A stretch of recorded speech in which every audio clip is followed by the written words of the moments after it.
Bonjour, moi c'est Isaëve Tremblay, je suis la coordonnatrice de chez Action Autisme Haute-Côte-Nord-Manicouagan. Je vous fais un petit résumé de qu'est-ce que notre organisme. Dans le fond, notre organisme a été fondé en 2005 par des parents de Bécomo et Forestville pour répondre à un besoin d'accompagnement pour les familles de personnes autistes. Notre territoire couvre de Tadoussac à Baie-Trinité. Présentement, on compte 85 membres, donc soit des familles avec des enfants autistes ou des personnes adultes autistes. Présentement, notre équipe est composée de 3 personnes à temps plein, moi comme coordonnatrice, puis j'ai aussi 2 intervenantes multi-âges. J'ai 6 éducateurs et éducatrices à temps partiel qui, eux, sont ici pour le répit aux familles. Les services qu'on offre, c'est principalement du répit aux familles qui peut être offert soit à la maison, soit dans nos locaux ici. On offre aussi des journées d'activité pendant les congés scolaires, donc pédagogiques, semaine de relâche. On a un camp de jour l'été. On offre aussi de l'aide aux devoirs à nos jeunes. On fait aussi plusieurs ateliers pour développer les différentes aptitudes. Donc, il y a des ateliers de cuisine pour nos jeunes adultes pour développer leur autonomie. On a aussi des ateliers de peinture et autres ateliers artistiques. Donc, on a aussi une boîte à outils de matériel spécialisé qu'on peut prêter à nos membres afin de faire des essais avant de se procurer les articles. On a beaucoup de documentation sur l'autisme aussi qui est disponible pour nos membres. On offre de la formation spécialisée pour nos familles et pour les intervenants du milieu. Dans le fond, nos intervenants multi-âges, eux, sont ici pour offrir des services personnalisés d'accompagnement, soit aux familles ou à nos adultes autistes. Action Autisme est financé par le PSOC, qui est le programme de soutien aux organismes communautaires du 6 Côte-Nord. Ensuite, on reçoit aussi de l'aide financière d'Emploi Été Canada et de Centraide.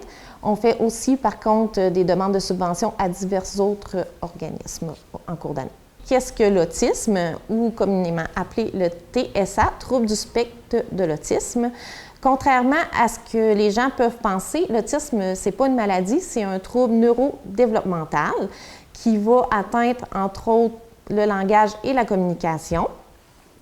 Donc, on va observer que les gens vont porter peu ou pas du tout attention aux autres personnes. Ça va être souvent parce qu'ils ne savent pas comment entrer en communication avec les gens. Les personnes autistes ont de la misère à déchiffrer le non-verbal et les expressions faciales. Donc, on va souvent voir qu'ils ne regardent pas dans nos yeux. Dans le fond, c'est parce qu'il y a trop d'informations qui circulent dans notre visage. Fait que pour eux, c'est plus simple pour comprendre ce qu'on leur dit de regarder plus loin. Les personnes autistes vont avoir beaucoup de difficultés à comprendre les sous-entendus. Donc, quand on communique avec eux, c'est important d'être clair et dire les choses vraiment telles qu'elles sont. Ils vont aussi avoir de la difficulté avec les expressions, exemple, on n'est pas sorti du bois. Bien, eux, ils vont voir quelqu'un dans le bois qui n'est pas sorti du bois, mais ils ne comprendront pas l'expression en tant que telle. Les personnes autistes ont aussi beaucoup de difficultés à déchiffrer et comprendre les émotions chez les autres. On va aussi observer des atteintes au niveau des comportements. Donc, on va voir des comportements répétitifs, soit en gestes ou en paroles. On va appeler ça de la stéréotypie. Les personnes autistes ont besoin d'une routine très stable, sont vraiment réfractaires aux changements et aux imprévus. Donc, on va souvent fonctionner avec un horaire de la journée et être très clair sur le déroulement de la journée. On va observer aussi des intérêts restreints. Donc, ils vont développer vraiment une passion pour certains sujets, puis en devenir même souvent des experts. Les personnes autistes peuvent être hypersensibles, entre autres à la lumière, aux odeurs, au bruit. Ça peut aussi être physique au niveau de la sensibilité sur la peau. On voit souvent des personnes autistes qui ne vont pas tolérer une étiquette dans le chandail ou des choses comme ça.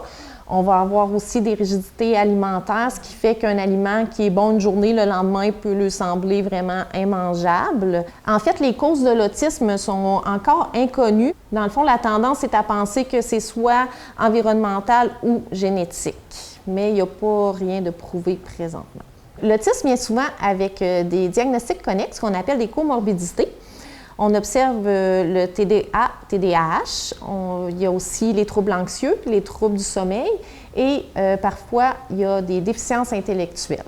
Les caractéristiques TSA se manifestent souvent dans la petite enfance. On commence à apercevoir les signes vers les 2 ans et demi, je vous dirais.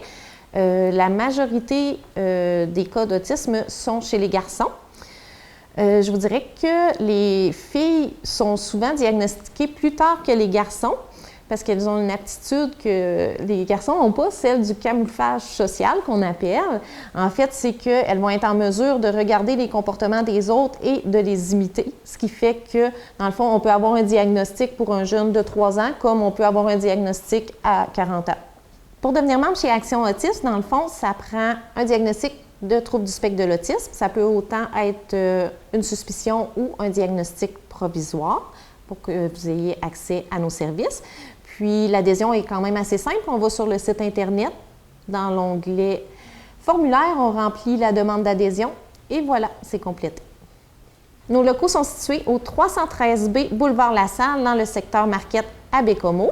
Vous nous trouverez aussi sur Facebook, Action Autisme Haute-Côte-Nord Manicouagan et notre site Internet actionautisme.ca.